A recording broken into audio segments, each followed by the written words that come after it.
Good afternoon. My name is Edward Sanshin Oberholtzer. I'm the resident priest here at the Joseph Priestley Zen Sangha in Lewisburg, Pennsylvania. We're an affiliate of Empty Moon Zen.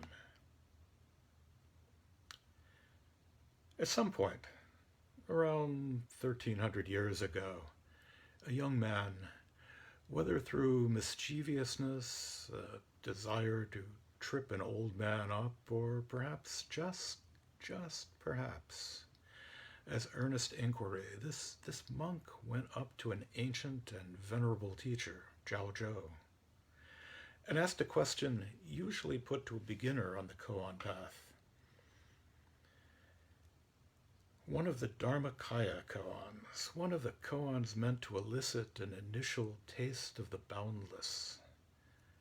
That old chestnut, all things return to the one. To what does the one return? I picture Zhao Zhou, a teacher renowned for his grandmotherly ways, a teacher for whom it was often said that when he spoke, light sparkled on his lips. I picture him gazing wistfully into the distance as he answered, "When I was living in the province of Guizhou, I made a cloth robe. It weighed 7 pounds. Not, I'm sure, what the young monk was expecting. Now, to be honest, a 7-pound robe, though ponderous, is itself not that out of the ordinary. Anticipating giving this talk, I weighed my own robes last night and found that they tipped the scales at 7.4 pounds. Now that's a pile of cloth. More than enough to, as my old friend Josh Bartok used to observe, teach us humility. Still, not in all likelihood what the monk was looking for. No, just to what does the one return? The 10,000 things don't just return to the one, they are the one. But what then is that? A question for a seminar in metaphysics, perhaps, but not a question for old Zhao Zhou. Hakuin, in commenting on this, the 45th case in the Blue Cliff Record, asked, "Is this where myriad things return indeed?" And he goes on to say that Zhao Zhou turned where it is impossible to turn, moved where it is impossible to move. Tenkei Denson, the 17th century Soto master who also commented on the Blue Cliff Record, said that Zhao Zhou's answer was the living tactic of turning freely beyond Buddha and Zen masters where an answer is impossible. The initial saying itself, all things return to the one, to what does the one return, is a reference to the Ginnavyuha Sutra, which says, all things of the three realms are reduced to one mind. Kasui Sekida, the Rinzai priest who pointed that out, went on to say that it's not that dharmas are reduced to oneness, but the dharmas are oneness, and that 7-pound robe. Form is exactly emptiness. Emptiness exactly form. As a junior in high school, my daughter was encouraged to apply to the University of Chicago, and so we made a pilgrimage to the Windy City in the spring of her junior year and did the grand tour of the university and got the full presentation in the admissions office. I came away having learned a number of things. That the offices of Indiana Jones were right there in the center of campus. That the vaunted and conservative economics department at the university had commissioned a statue from an Italian sculptor who arranged the abstract object in such a way that On May 1st of each year, it casts the shadow of a hammer and sickle on the ground in front of the economics department. And ultimately, and more importantly for us with this talk, that the university had a long history of having applicants answer in an essay what the admissions people thought were clever questions designed to separate the wheat from the chaff. Questions such as, who would buy a jar of mustard 1.5 feet tall? What does Play-Doh have to do with Plato? How did you get caught? How do you feel about Wednesdays? What's so odd about odd numbers? And so where is Waldo really? One of the admissions officers remarked that a good question, a good answer to a question, destroys the question.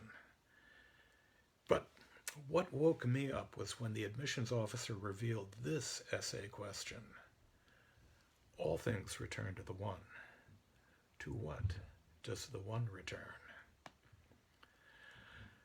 I'm sure that generated admissions essays I'd have loved to have read. What would have made the grade? What would have not? Just what were the criteria? And one wonders if any of the applicants gave an answer to match Zhao Zhou's wistful remembrance of his days in Qingzhou and that 7-pound robe.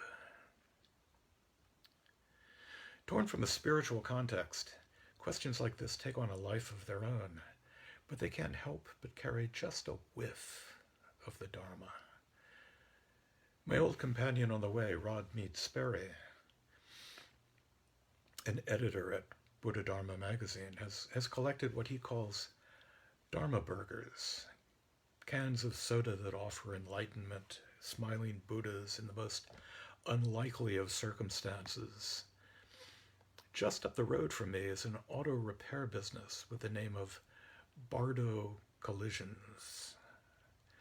Now, my wife assures me that Bardo is a common name in Bloomsburg, Pennsylvania, but I can't pass the sign without wondering if that's where cars go when they've been totaled and are waiting to be reborn into a new and more favorable incarnation. But we've left that poor monk hanging. To what does the one return? Wang Bi, the 3rd century Chinese scholar of Taoism, saw the 10,000 things coming forth from Wu, from what we call emptiness, the boundless, or in the Japanese pronunciation, Mu.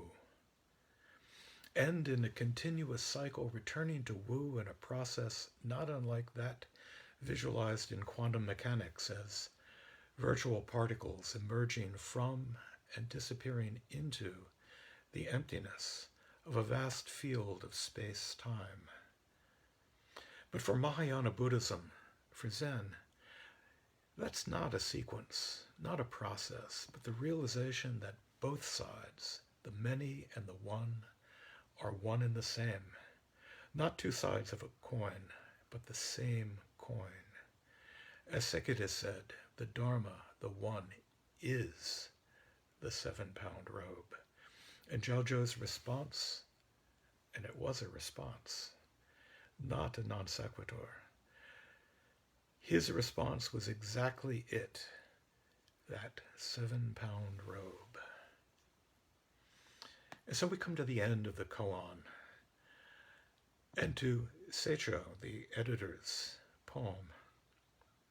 He wraps everything up and presses against an ancient old awe. How many people know the weight of the 7-pound shirt? Right now, I throw it down into Westlake, the pure wind of unburdening. To whom should it be imparted? Or if you'll forgive my poor transcription of this, the monk comes in and seemingly tries to wrap everything up for old Zhao Zhou.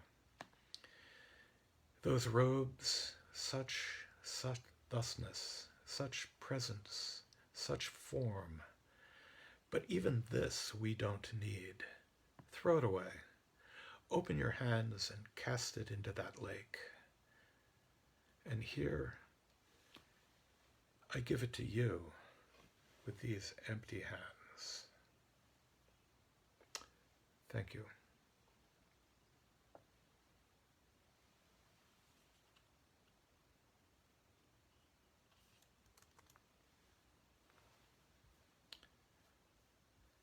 So I would like to conclude with, as we usually do, the 4 Bodhisattva vows.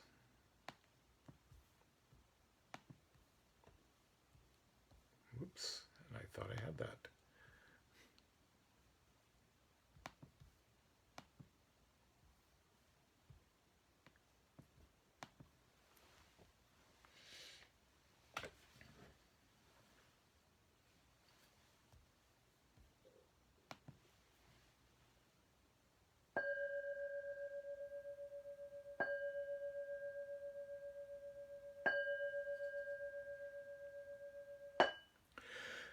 The 4 Bodhisattva vows.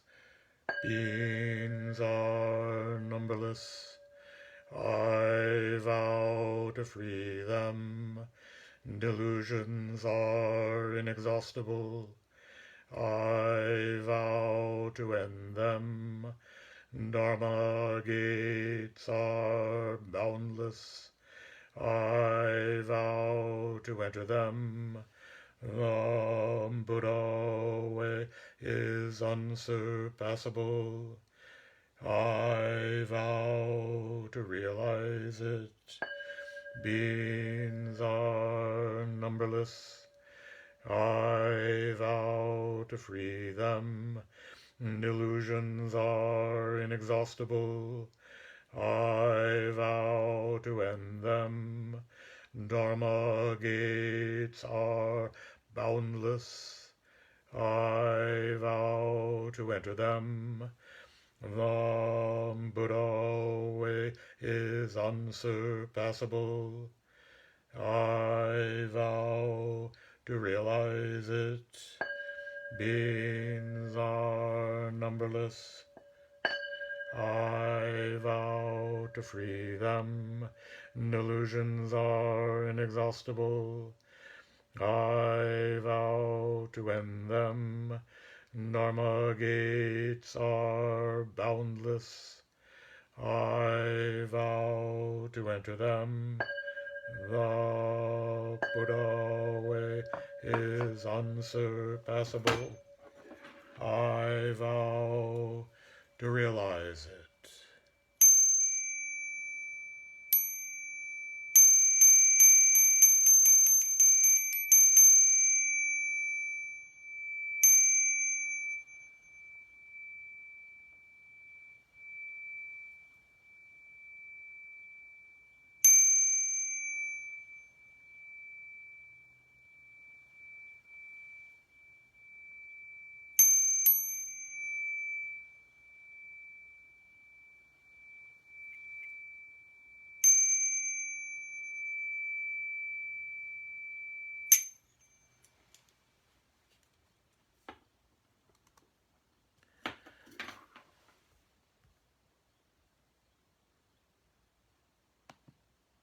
Thank you all for coming.